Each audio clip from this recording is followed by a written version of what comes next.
ఖాళీ ఉంటుంది కదా ఇక వస్తారని వారానికోసారి నెలకోసారి వచ్చిపోతారు కదా వచ్చినప్పుడు చూపిస్తుంది అదే మీరు వాసన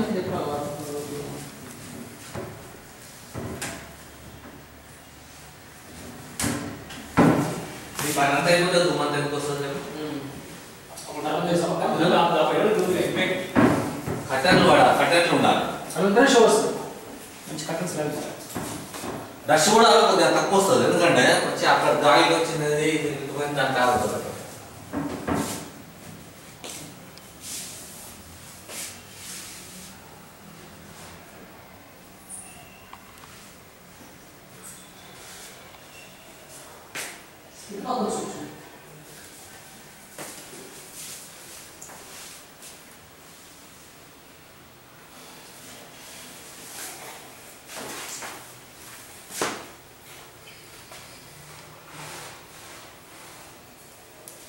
ఇది అట్లా ఉంచే వస్తుంది అది